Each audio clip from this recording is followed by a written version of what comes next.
इमरान खान साहब ज़ख्मी हालत में हैं, हमारे इज़हार हमदर्दी उनके साथ है और हम दुआ गो हैं कि इमरान खान जल्द अज जल्द सेहतियाब होकर जो प्रैक्टिकली वो पॉलिटिक्स के अंदर बड़े इन है वो फिर से अपनी एक्टिविटीज़ को रिज्यूम कर सके। मेरे साथ इस वक्त सीनियर एंकर पर्सन तजियाकार सना बुच्चा साहिबा मौजूद हैं। मैं क्विकली बिला ताखीर सना बुच्चा साहिबा की तरफ जाऊंगा। जी अस्सलाम वालेकुम सना बुच्चा साहिबा, बहुत बहुत शुक्रिया आपके वक्त के लिए। वो इंटरेस्टिंग जुमला जो इमरान खान साहब ने अभी अपने खिताब में कहा, वो कहते हैं किसी मिलिट्री इस्टेब्लिशमेंट में मेरी पार्टी तो नहीं बनी थी जैसे नवाज शरीफ या भुट्टो की पार्टी या भुट्टो या नवाज शरीफ को इस्टेब्लिशमेंट ने बनाया था, तो मेरी पार्टी तो किसी इस्टेब्लिशमेंट में नहीं बनी थी। This was quite interesting for me. आपको भी ये इंटरेस्टिंग लगा?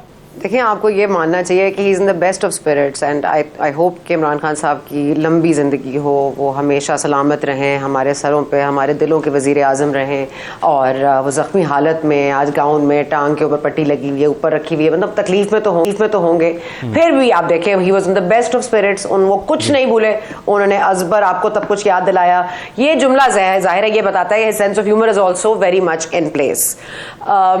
लेकिन that said I think Rehan साहब, आपने कभी वो अलिफ बे पे का कायदा होता है ना, एक इमरान खान साहब का कानून भी अलग है और इमरान खान साहब का आइन भी अलग है। और अब अगर कायदा आया ना उनके टाइम पे तो आएगा अलिफ से अमेरिका, सीन से साजिश, ज़ुआद से ज़मीर फरोश, हे से हैंडलर्स, मतलब आइन से इमरान।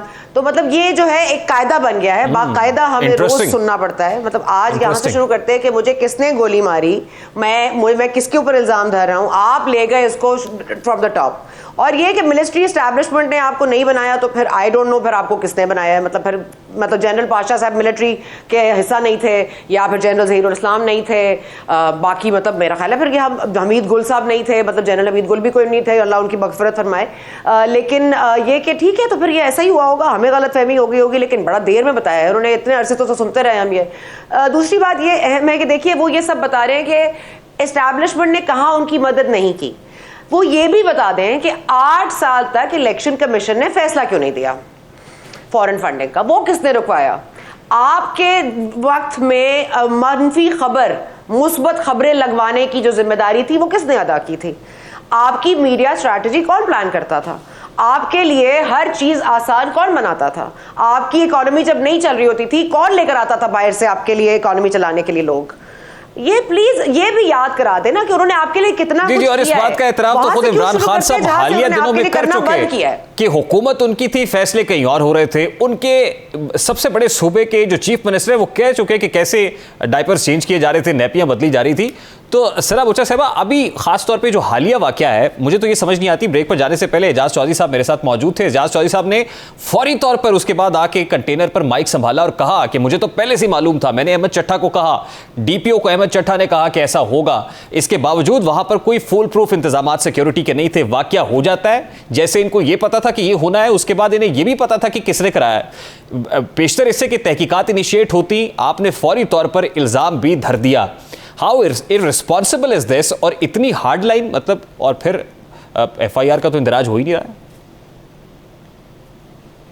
तो आप तो ऐसे बोल रहे हैं रेहान साहब, ये ताज्जुब की बात है कि रिस्पॉन्सिबल गुफ्तगू कौन करता है पाकिस्तान तहरीक इंसाफ में? मतलब किसने किया आज तक, किसने कोई फैक्चुअल बात की है? अब ये सिक्योरिटी लैब्स था या नहीं था, अब गोली का टुकड़ा था या गोली थी, अब इस डिबेट में मैं नहीं जाना चाहती, क्योंकि जिसके साथ जो हुआ है वो मैं उस पर बात नहीं करना चाहती। कौन कितना बीमार है, कौन कितना जख्मी है, मैं डॉक्टर नहीं हूँ, ना ही मैं उनके दिलों के जख्मी तो है, लग भी रहा है वो जख्मी है, उनकी रिपोर्ट भी बता रही है कि उनको जख्म आया है। नहीं, बिल्कुल नहीं, मैं वही कह रही हूँ ना कि मैं यही कह रही हूँ कि जो मतली रूमर वेल फैक्ट्री कहता रहे, मैं उस सेंस में नहीं जाना चाहती। I don't want to make a conspiracy out of that. लेकिन इस मुल्क में आप ये भी याद रखिए कि एक चीज जो होती है उसको हम बेसिकली ये नहीं ले सकते, we don't take it as it is. अब वो इस्लामिक टच का ये नतीजा है, क्या वाकई कोई गुमराही का कोई अंसर था, कोई मस्जिद में डिस्टर्ब होके आ गया?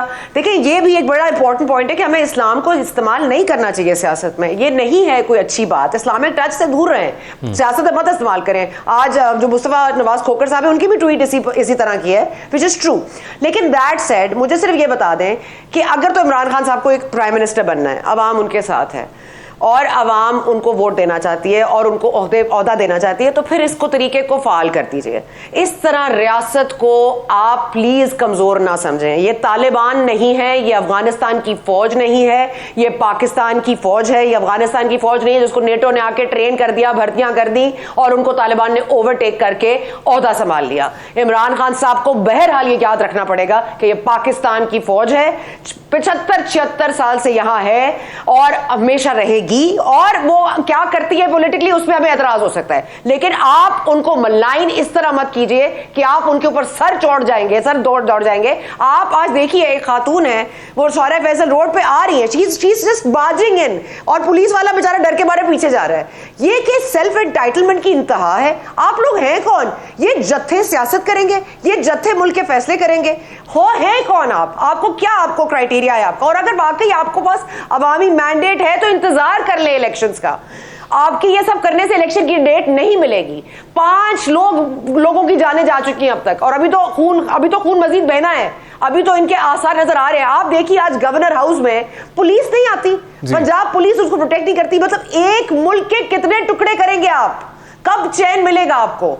एक मुल्क में देखिए तालिबान के खिलाफ ऑपरेशन करना मुश्किल फैसला था, इंतजार किया गया, टाइमिंग बहुत जाया की, लोग मरे, कितने लोग मर चुके हैं जिसका बार बार इमरान खान साहब जिक्र करते हैं। उन्होंने गले काटे, उन्होंने लाशें टांगी, स्वाद हो गया। हम कंसेंसस नहीं बिल्ड कर सके कि हमने करना क्या है। तो हमें ये पता है देखिए इमरान खान साहब वक्त कुछ नहीं करना चाहते, जख्मी जरूर हैं, लेकिन थमने को, दम लेने को, सांस लेने को, ब्रेक लगाने को तैयार नहीं है। जैसे आपने इशारा किया कि आज लाहौर के गवर्नर हाउस में जो कुछ हुआ, यूं लग रहा है कि जैसे तहरीक इंसाफ ये प्लान किए हुए है कि जो विफाक की इकाइयां हैं, बड़ा सिंबॉलिक था ये एहतजाज कि विफाक की इकाइयों पर चढ़ दौड़ना है, आपने सीसीटीवी कैमरे उखाड़ देने हैं, आग लगा देनी है, अब टायर नजरे आतिश कर देने हैं, गेट वहां से हिला देने हैं।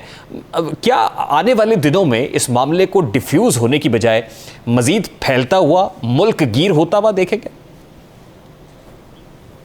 देखिए मसला यही है, मैं जो इस पॉइंट पे आ रही थी रेहान, आपके सवाल का बड़ा सीधा सा जवाब है। रियासत इस काबिल है कि इनको हरा सके, इनको रोक सके और इनको पकड़ के जेल में डाल सके, ठीक है? इसमें मुझे कोई दो राय नहीं है। मेरी रियासत कमजोर नहीं होनी चाहिए, और अगर मेरी हुकूमत वक्त कमजोर है, मेरी जमहूरियत कमजोर है, लेकिन क्या मेरी रियासत भी कमजोर है कि आज हम इनके सामने पैर अपने घुटने टेक देंगे? कल भारत आ जाएगा, उसके आगे भी घुटने टेक देंगे, परसों तालिबान आके टेक ओवर कर लेंगे, उसके भी आगे घुटने टेक देंगे।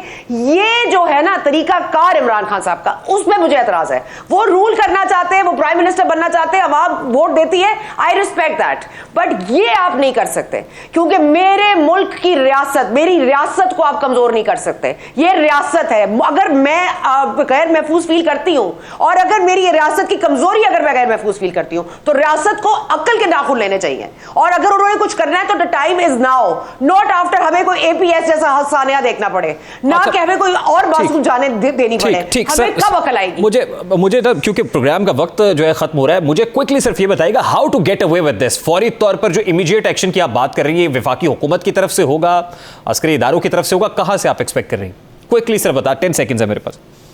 देखिए हुकूमत वक्त को करना पड़ेगा, क्योंकि जाहिर है अदर ऑप्शन आपको पता है कि हम सपोर्ट नहीं कर सकते एज डेमोक्रेटिस्ट। लेकिन अगर हुकूमत वक्त नहीं कर सकती तो प्लीज इमरजेंसी टाइप ऑप्शंस भी हैं इस मुल्क में, और सिर्फ मार्शल लॉ नहीं है, इमरजेंसी टाइप ऑप्शंस भी हैं। आए रोल लें और ये चीफ का नाम लें, नई चीफ का नाम लें, फौरन लें और खत्म करें इस मामले को। बहुत शुक्रिया सरा बुच्चा साहब आपके वक्त पे। सीनियर एंकर पर्सन तज्जियाकार सरा बुच्चा साहब हमारे साथ मौजूद थे। गुफ्तगू आपने सुन ली है, प्रोग्राम का वक्त क्योंकि इख्तिताम को पहुंचा है, बातें बहुत सी हो सकती हैं। मुझे रेहान तारिक को इजाजत दीजिए, आपसे अगले हफ्ते मुलाकात होगी इंशाल्लाह। अपना रखिए ख्याल, अल्लाह हाफ़िज़।